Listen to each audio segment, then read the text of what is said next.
Good evening. Good evening. Welcome to the Fireside Chat. I am back at my 4 p.m. time. I originally will come on at many of my viewers requested it, and I was able to move some things around and make it happen. So I'm happy to be here today. Thanks all for joining me. Hi, Shemaya. Thank you for joining me. I am live here on IntellectualRadio.com. Hey, Maria. This is your host and lioness queen, Sister V. I am ecstatic to be here today, coming off a 7-day vacation in Orlando, Florida. Me and the kids had a wonderful time, and I am refreshed and still have more adventures, exciting adventures to look forward to.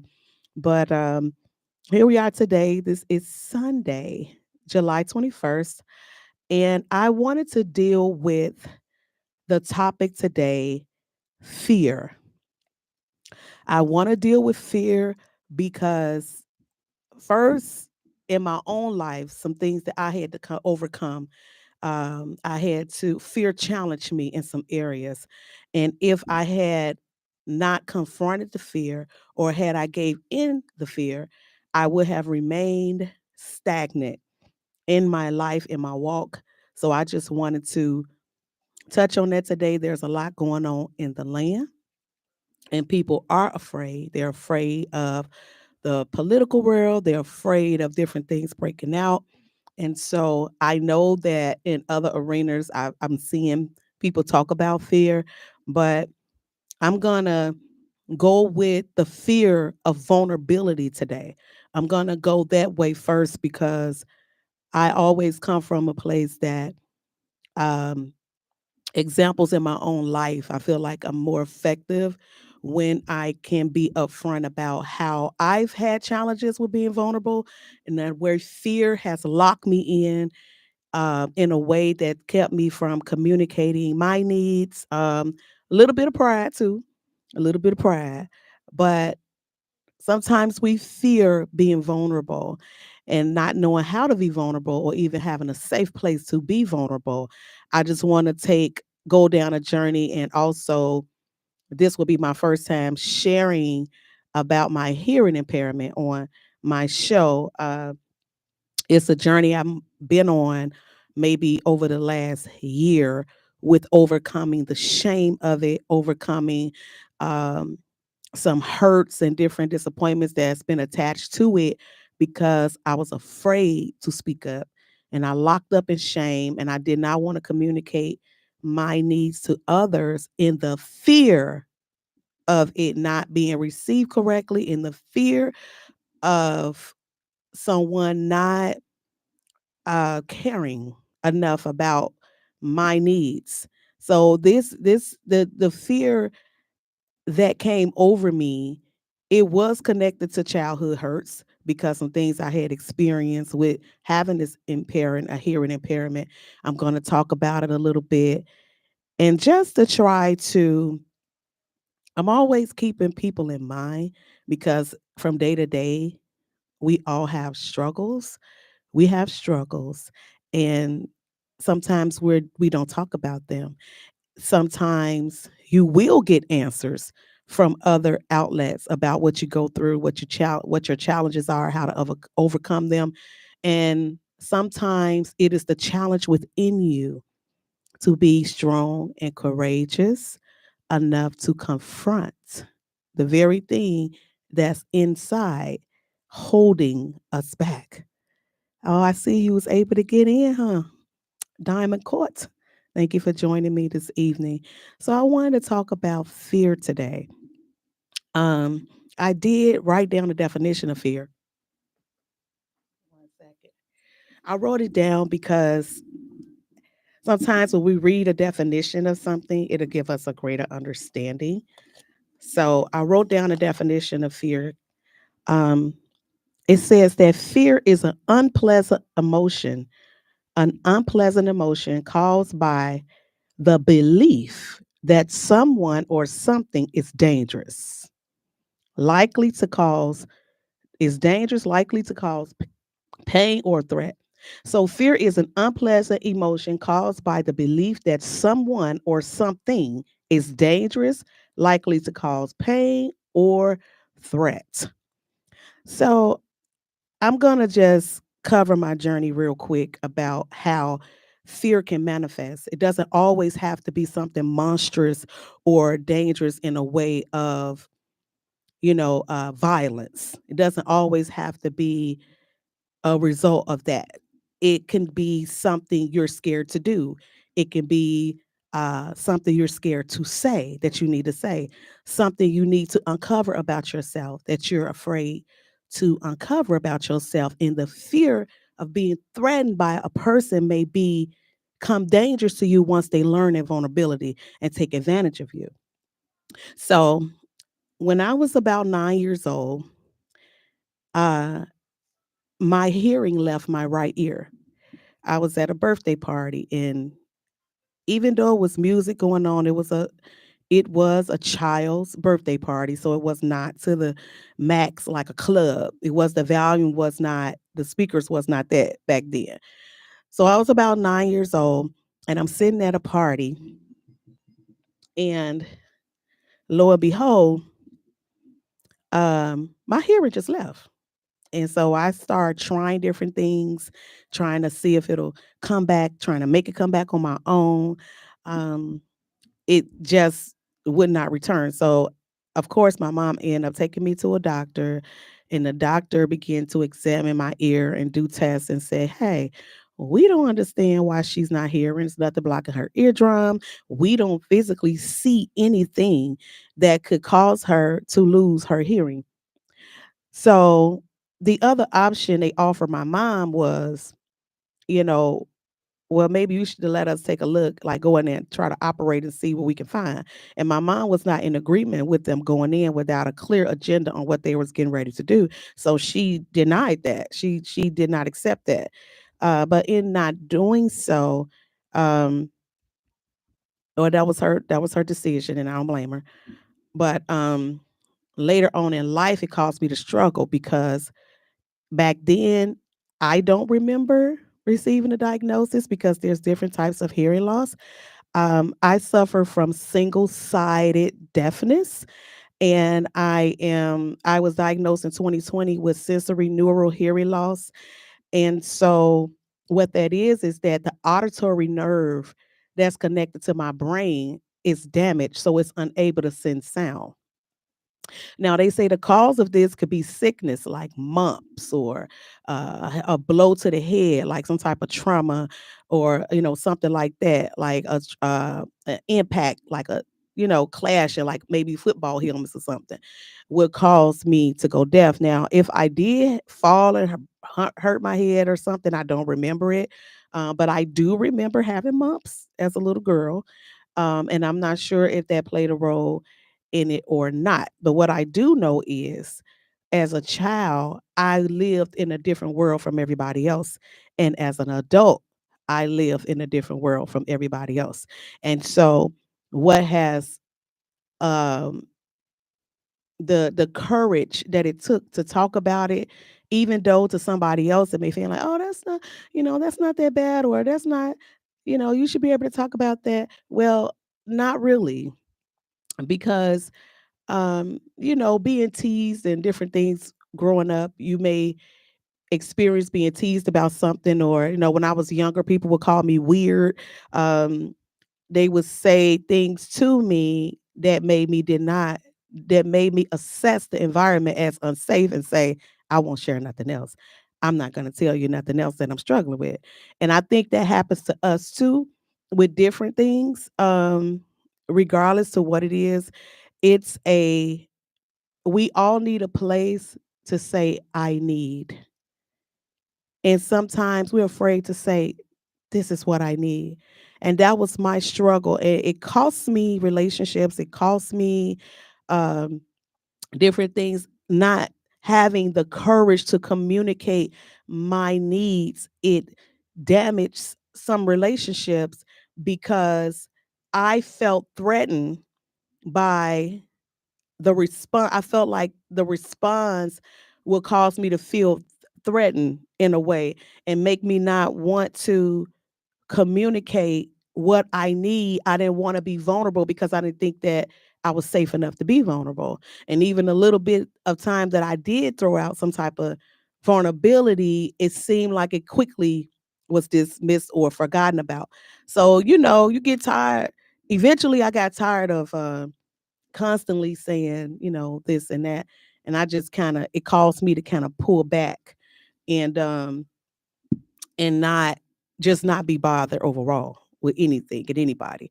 But that wasn't the right thing to do because, people do not know when you are suffering or you have a need. People are not able to identify your need. You can. And therefore, to communicate that to them so that they can know how to accommodate you just like they do people who have a physical disability that you can actually see, where mine's is kind of like you can't see it. So it's not visible. So on someone would not look at me and just assume that I have single-sided deafness. I will have to communicate that to the person and then communicate what I need to thrive in that environment and not automatically assume that the other person don't care. It's my responsibility to communicate those things to be accommodated. So this is what I mean when I say we have different fears, whether you've been hurt before, whether you done had doors slammed in your face before, whether you done had to overcome low self-esteem, insecurities, all of that would cause us to be afraid and be withdrawn and not give our best self in fear of something being dangerous or harming us or likely to cause us some type of pain. We have to overcome fear by confronting it. And sometimes, most of the time, it's not an easy thing to do. It's not easy to do. Having the courage to say, I need. We don't even think that's something we'll struggle with. It seemed like it should be so easy to do. But it's not most of the time. It's not most of the time to say, I need without the fear of I'm not going to be heard. It's not going to be respected. It's not going to be, no one is going to care what I need. All let it go into play. And we'll find ourselves assuming that, oh, I'm not going to say that because it's not going to matter. Well, you don't know. So here lately, I've been extra verbal about my impairment. I've been more verbal about it than trying to hide it. And I just want to feel like I'm normal like everybody else. I don't want people looking at me and having pity and all this and that. It was not serving me well for people to be ignorant to what I needed. So sometimes the fear manifests in so many different ways. It's not always something violent that will hold us back. Or I'm not going over there because they be shooting. I'm not going over there because it's community violence in that neighborhood. I'm not going over there. That's one thing. It's another thing when the fear is within you and you are keeping yourself locked up inside because of the fear of becoming vulnerable to other people and expressing what you need. So this is something that's current. Like I'm still overcoming it in a lot of different areas and better understanding myself. So once I decided that I was going to be open and not be shamed and not let insecurity, because fear is not standing alone, right? Um, One of the words that stood out to me in the definition was it said it's an unpleasant emotion caused by the belief, the belief. So the first thing when you're dealing with fear of any kind is safe to ask yourself, what do I believe? Hi, Minister Minnie. Thank you for joining me this evening. What is it that I believe that's keeping me in fear? Because belief is very powerful. You can believe right or wrong. You can believe the wrong thing in a situation because of what you believe. Belief is very powerful. So when I was challenged to not believe that the people in my community are just not trying to accommodate my impairment. They just don't care. They just don't. No, they don't know how my life living with one ear is affecting me. I have to tell them that. I had to get to the place where I had enough courage to communicate where my insecurities was. I had to do it. I had to have the courage and not believe that it was not going to be accepted. It was going to be frowned upon. No, because it started to affect me in different ways, like loud noise, loud voices, multiple things going on at one time. I started experiencing a lot of vertigo and different things, and everything was stemming from this impairment that I have, that I've been had since I was a little girl. But thanks be unto God, when I look back and see what all I've accomplished, how God did bless me with good jobs. I'm not talking about, no, I'm talking about government. I'm talking about Illinois lottery. I'm talking about jobs that I didn't even interview. It's just like a person is just favored. They just like me and wanted me there. The different ways that God have expressed his concern and his care for me like a father. Like, I'm concerned about you, that you running around here with one ear and you know that people who don't have your impairment don't understand the world you live in. And then you afraid and ashamed and insecure and don't want to be open and vulnerable about what's bothering you or what they could do to help you to thrive in an environment. You're not talking because you're ashamed. Shame will cause you to lock up and stay in fear. They talk about that with trauma. With fear is fright or flight. When it's fright, you freeze. And sometimes fear will hold us in place because of what we believe or don't believe, and cause us to be so stagnant we're afraid to make a move. And life gonna keep going. Just because you froze in place, life gonna keep on moving. Even though we could be frozen in place because our belief system, what we choose to believe, what we choose to be afraid of, the fear of being vulnerable. That's why I ask, what are you afraid of? Because then the next question is why? Why are you afraid of that? We know God ain't gave us the spirit of fear. We know that. But we have it because of what we believe or don't believe. So the minute I chose not to believe that or assume that, I'm not going to just assume that when I tell people it's just going to be frowned upon or they're going to be nonchalant. It's not going to matter. So why even say anything? It's not going to matter. Well, it's the same way that every time a person in a wheelchair is getting ready to go somewhere, they want to know one thing. Is it wheelchair accessible? Is it wheelchair accessible? Everywhere is it wheelchair. Where do we put the people who's handicapped? Where do we put these people? How do you accommodate them? That's what they want to know. How do you accommodate a person that has an impairment, that have an ailment, that have something wrong? If I walked up on somebody and they had one leg, one arm, one whatever, it wouldn't be rocket science for me to find a way to try to accommodate that. But that's a physical thing you can see with your eye. What about when you can't see? When you can't see with your eyes, the things that you can't see with your eyes. So I had to confront that fear that I had of my situation being frowned upon and people looking at me like, oh my God, like, I don't got time for this today. The fear and what I choose to believe was keeping me locked in place. It was keeping me believing the wrong things.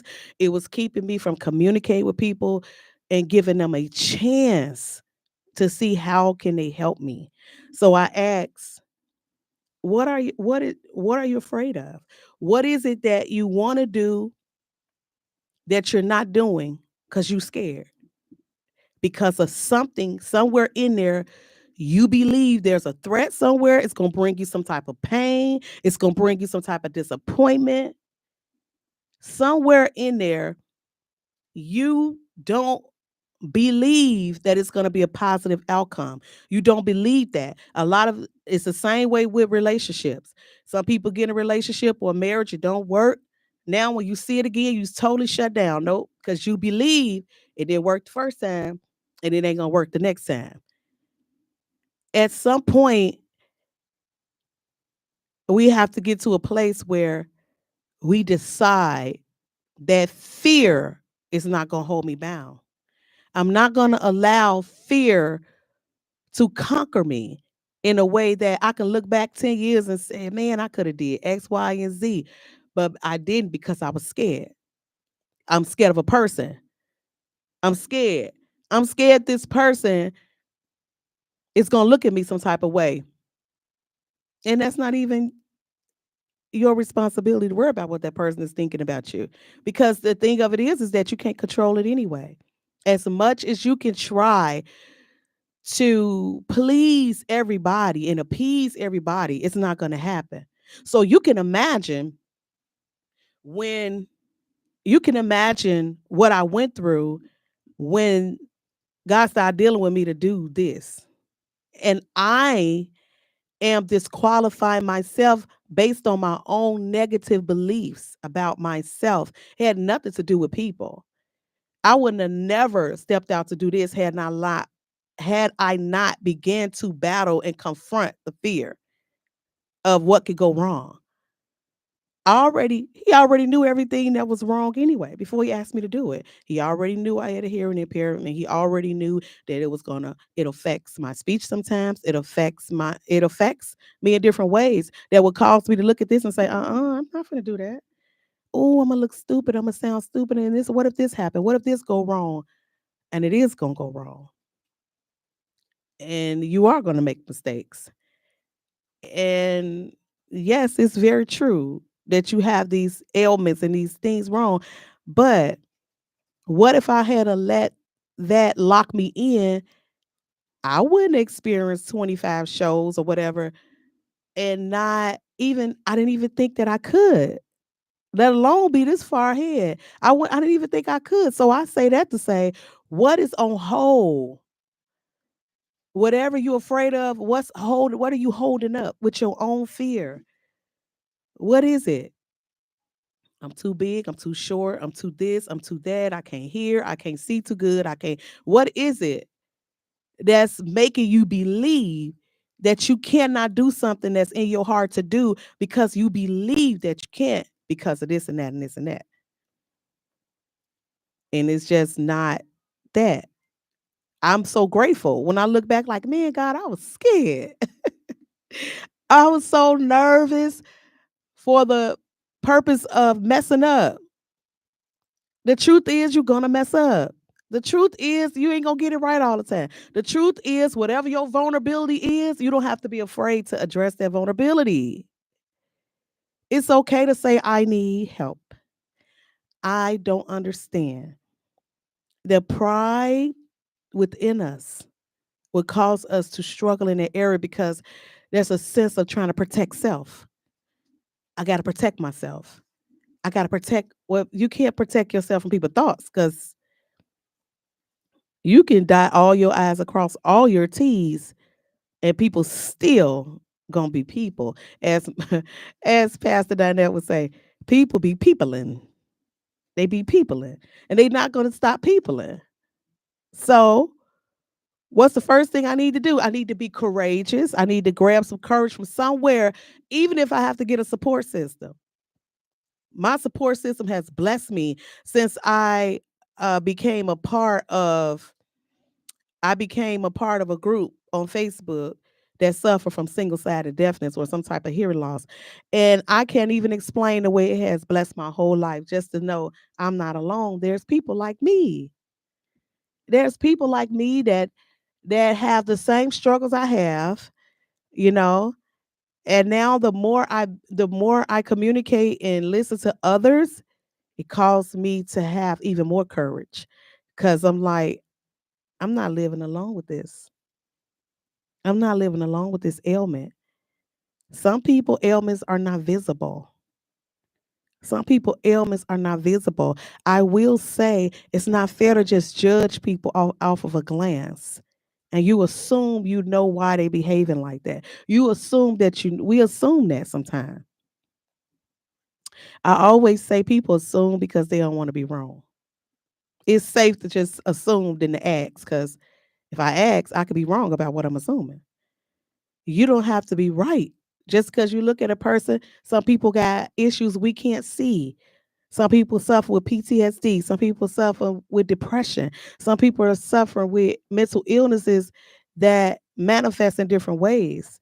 And we ought to be more sensitive because we don't know the courage that it took for that person to even step up and be present in themselves, only to experience some type of rejection or being treated poorly, and they go somewhere and hide, pull the shades down, close the door. So hopefully in our environments, when we see someone who does have the courage to express what they need, then be mindful. Be mindful that I can either harm or help in this moment. I can either harm or help this individual in this moment by being dismissive and acting like it's not that serious. You know, on the other side of fear is courage, faith. It's what I believe that changed the game. It's what I believe. R. Kelly sung that song that he believed he could fly. I'm not gonna talk about R. Kelly. But he said he believed that he can fly. It's such a motivator. That song is saying, I believe I could do something that seems impossible to do. Now, I would suggest nobody get on the roof and start trying to fly at all. You're in here, Sister B say that. I'm saying what looks impossible is not impossible. There are people who should be doing this kind of stuff, but they afraid and they lock up in fear because of whatever the reason, whatever the image they done planted in their own mind of themselves, they believe that. I believe that I'm incompetent. I believe that I can't do it. I believe whatever somebody spoke over me and told me I couldn't do it. I'm very careful of people who so adamant about telling me what I cannot do. Or you create every complicated situation that can come along with the territory to discourage me. No. When somebody bring you, be careful who you share your ideas with. You tell somebody you got an idea, you got vision, you got things you want to do, and they look at you and go, "You you think you could do that? How?" Because you know XYZ could go wrong and this and that. Not that you shouldn't factor in the pros and the cons, that you shouldn't weigh them, but I think it's very I think it's kind of rude actually when somebody share a vision with you and then you get negative and tell the person what you don't think they could do because of the things you know or whatever crippled parts you know about the person, and you magnify that and say, I don't think you could do that. I don't think that's possible. It's what you believe. It's what you believe. And then this hour, looking at the politics, looking at the election, looking at all of this going on in the land, what do we have? Our faith. We have to believe. Those of us that are people of faith, we have to believe that God is who he say he is. Not who we painting the picture of him to be. Because see, social media got a lot of us fooled. Social media got a lot of people fooled. No. God was around before there was a social media, and he was already viral. He was already viral. So this cosmetic God, this I don't know what is I don't know what people didn't come up with. But we're living in an hour where our faith is being tested. What is it that we believe? I'm not locking up in fear because God said he'll never leave me or forsake me. I'm not scared. Who can take all? I don't care. Nobody is bigger than God. We shaking, and there's some people that can't help it. I'm sensitive to people who are not of the faith. I'm sensitive to people who are really afraid and they can say, I'm scared. I'm scared of what I might lose. When you walking in faith, ain't no such a thing as loss. Ain't no such a thing as loss. Not for real. Because I don't care what tangible things we lose, we can get it back. We can't faint and lose heart and lose faith in God. We cannot lose our faith. We cannot. That is what the enemy wants us to do. Lock up in fear and forget all about we, the people of God, the just shall live by faith. So whether it's, I don't care what it is. I don't care if it's something we're battling with on the inside. I don't care if it's something going on in the world. It doesn't matter. It doesn't matter what the fear is. It's still going to go back to what you believe. What do you believe? Those things cause you to be scared. You believe that. That's why it's alive. Your belief is what brings stuff alive. Faith is the substance of things hoped for and the evidence of things not seen. So I can believe something negative about myself to be true, and I'm going to walk in that. I'm going to walk in that negativity. I'm going to walk in that negativity and say, I believe this about myself. Why? So that's why I asked the question, what are you afraid of? I was willing to expose my vulnerability. This, I'm afraid. I'm afraid of failure. I'm afraid of having single-sided deafness. That's a freedom right there. Because I used to couldn't openly say that because I'm afraid of how people gonna look at me after I tell them that. Now what? Don't come in my face hollering, screaming. I mean, don't talk low, but don't do too much. In my head, that's what I'm thinking. Like, then it's gonna be, oh, she can't.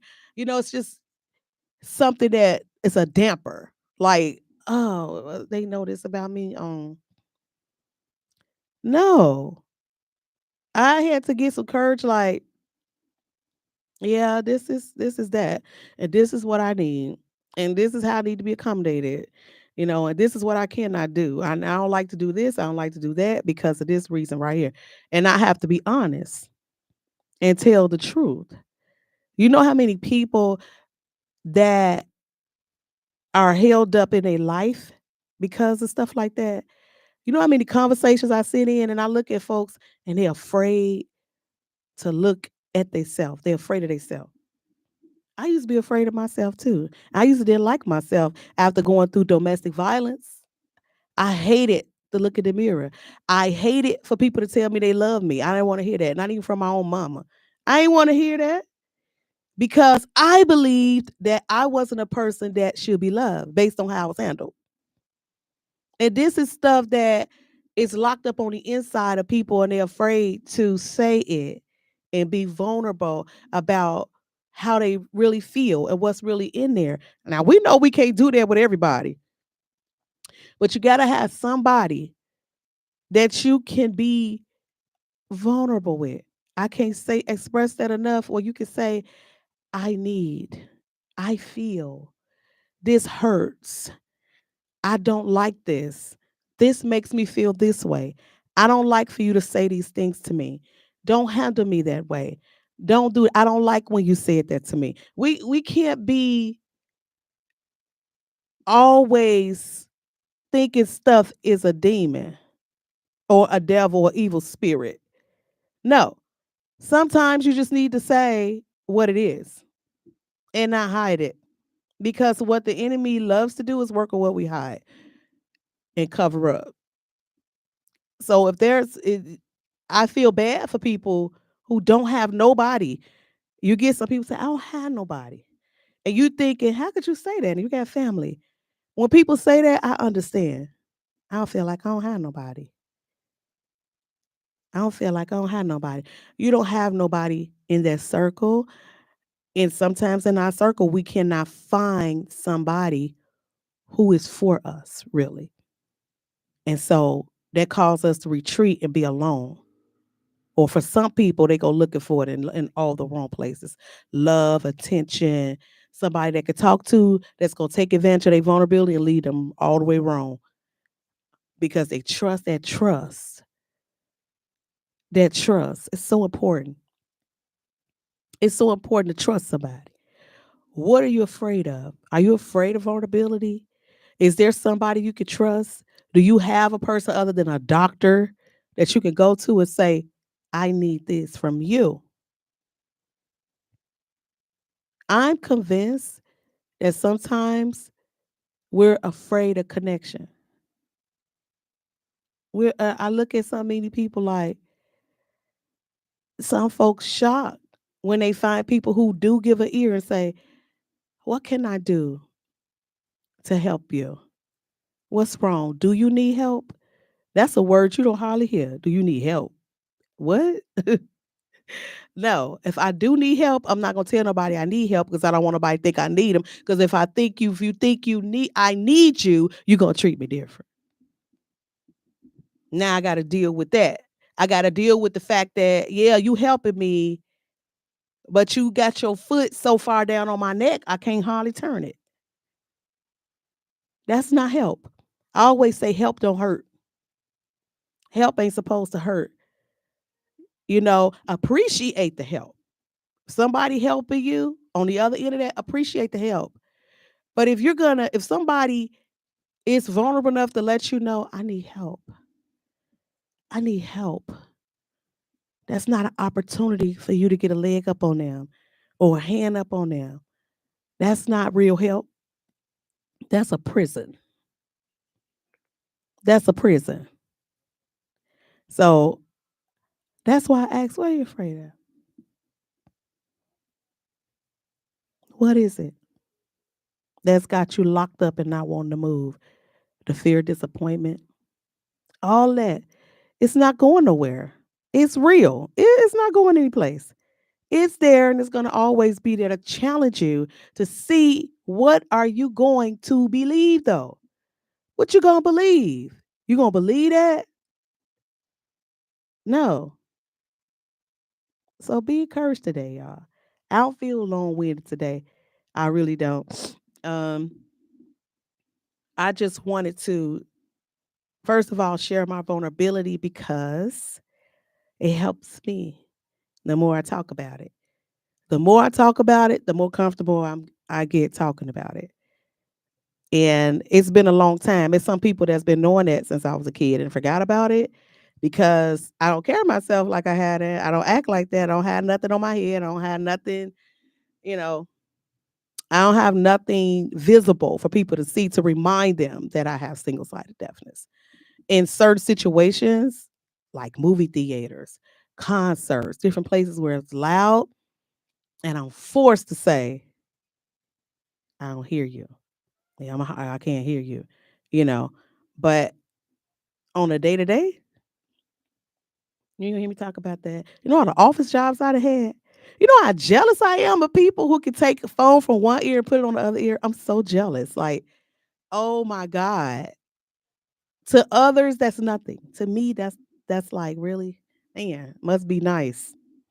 So some of my close friends and my sister, there's some people that I could go to and cry and just be like, this how I feel today. No, today I'm having a down day about this situation, or today it's affected me in this way and it made me feel this way.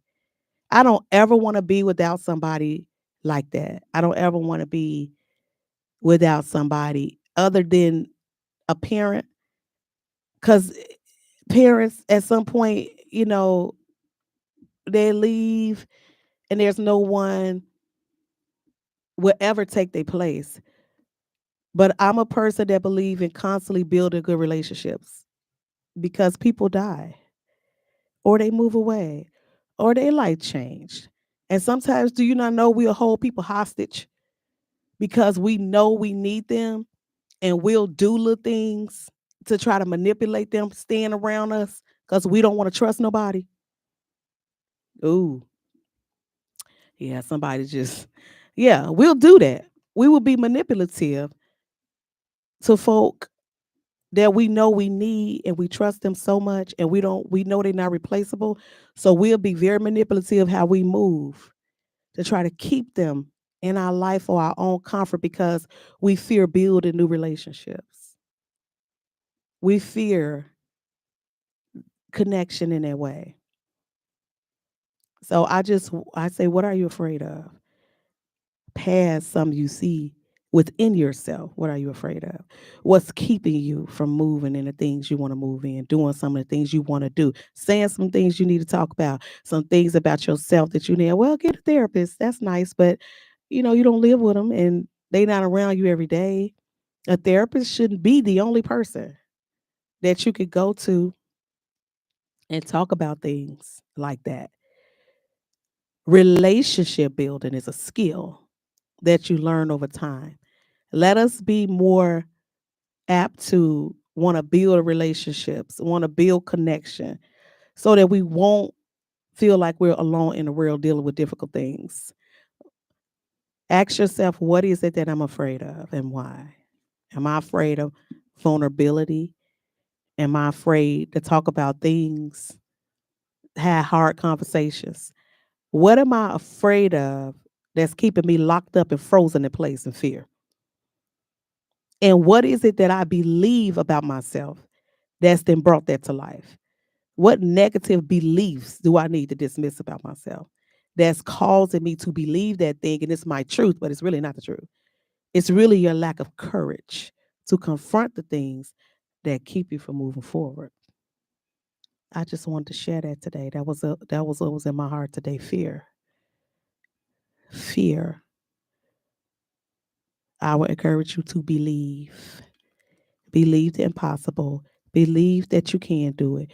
Believe the good things about yourself that you are and dispel all the negativity that's keeping you froze in place. This has been the Fireside Chat on IntellectualRadio.com. Have a great rest of your day. And I hope that something was said that will help you look in that mirror and overcome you. Have a good day.